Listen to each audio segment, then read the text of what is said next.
Okay, now we are back now with the output.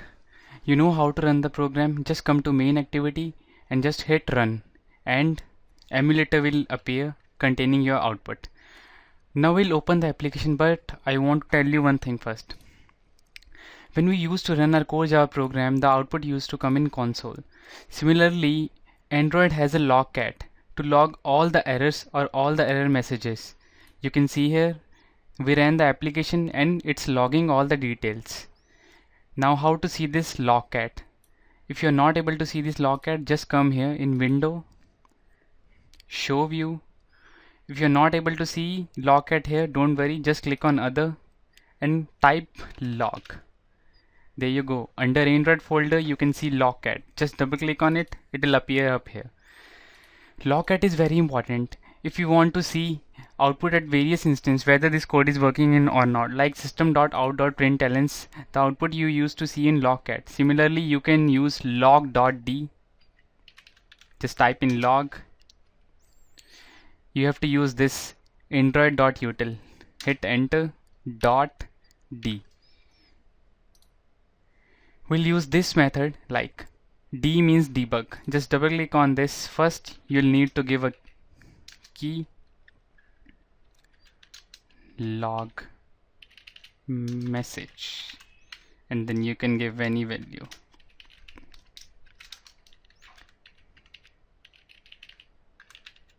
Android logcat. Similarly, you can also give system.out.println here, like we used to give in our core Java program.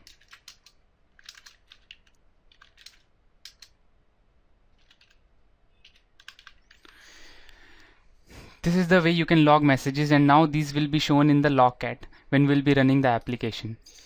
So you know we made our changes in activity_main.xml file here.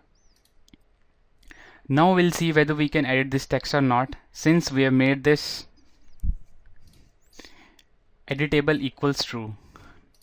Now let's go to emulator, unlock the phone.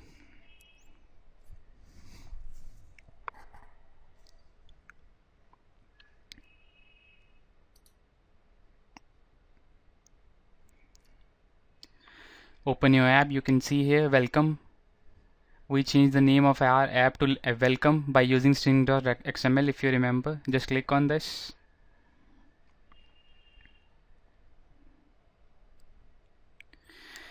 Now click here and try typing. You can see exception came. This is a known Android issue, and that's why Android recommends you should use editable text instead of TextView to edit. So now we'll use edit text, and use of this Android editable equals true is not recommended, and this is deprecated. You can say this Android editable is deprecated. Use an edit text to make editable. So we will not use TextView for editing purpose. I'm just removing this line here. If you want to remove a particular line, you can just come to that line and press Ctrl D. It will be gone. And now come to our graphic layout. Now how to use or how to pull out edit text. First, you can do by coding, but easiest way is just come to graphic layout, and in text field just click on plain text, or just press left click and drag and drop it below, or you can drop it anywhere. Just double click on this and you can see edit text has been created. For now, just do not consider this request focus. I'm just removing it. You can see by default its layout width is wrap content and height is also wrap content. And next is it's below TextView 3, as we have used relative layout. So I told you in relative layout all the elements will be arranged relative to each other. And now we'll try to edit this text. Now we'll run the application again.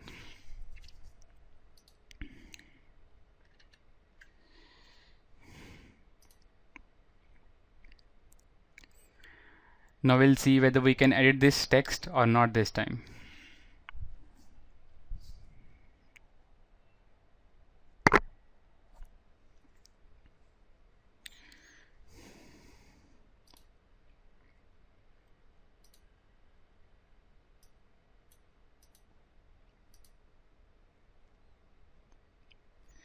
It's launching our application.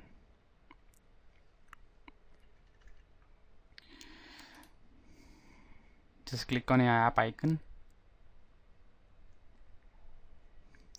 and you can see edit text is shown here. You can type in values. Now you can see I can type the values and I'm not getting any exceptions this time. Just go to logcat. This exception occurred earlier. Now here you can see no exceptions are there. And we also use logcat messages.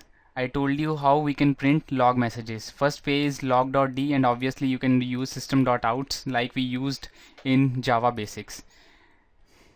And now we use them here. First it came here and it set the content, and UI will be loaded activity underscore main.xml because we've defined it here. And as you know, onCreate is called first time when we hit the application icon. So when we hit the application icon, it first loaded our main.xml, and in our main.xml we had our changes, like we had this text views and editable text, and after that it came to this line log.d and it just printed our messages. You can see we gave this key as log message and this key is log message, and our message was Android logcat, which we wrote here. So this way you can also print values of variables. If you want to see what value variable is taking at a particular time, you can use log.d or you can use system.outs as we discussed in Java basics. Both will print messages. And now in similar way, like TextView had properties like hint, here we can also give password. As I told you earlier, this is also a boolean, so it can take two values, whether true or false. If you want to store password in this, you can use this Android password and you can set it to true. Now it will take dots. Now we'll run the application again and we'll see the changes.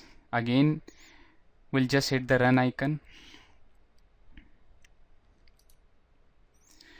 And one more thing, if you have set up one AVD and you don't want to choose that AVD again, you just have to do right click, run as, run configurations, go to target and automatically pick, you can come here, automatically pick compatible devices, and you can just click on here. Just tick this checkbox and click apply and run the application. Next time it won't ask you to run, or it won't ask you which AVD to choose. So this will make life simpler for you. Let's go to emulator now again. Just click on your app icon.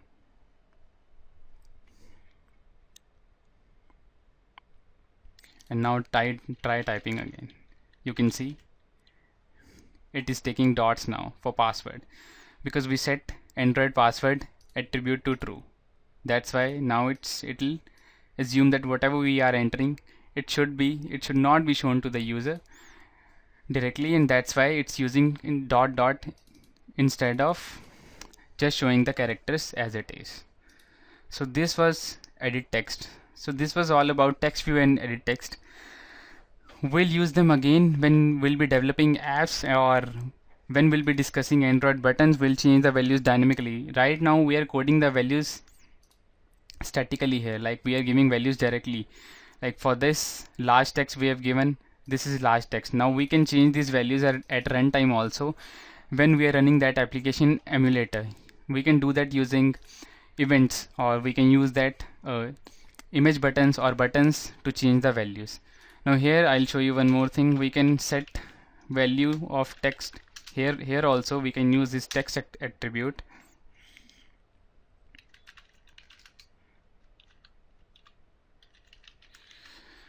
And now you'll see, because we have set it to Android password equals true, that's why it's taking dots. Now for the time being I'm just taking off this value, and now you'll be able to see it. Now we'll try to modify this value also after running the application. So for running the application, first go to your main activity and just click on run icon.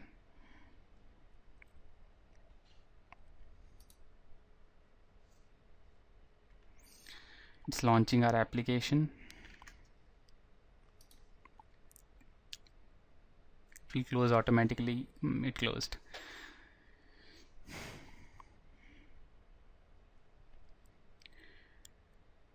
It should open automatically also, but if it is not opening, you can click on your app icon to open it.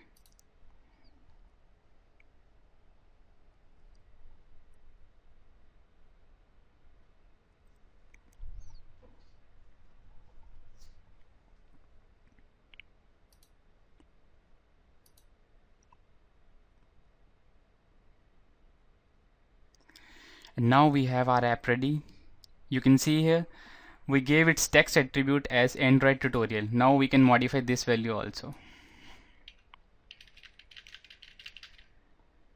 I've deleted the value. I can give any value.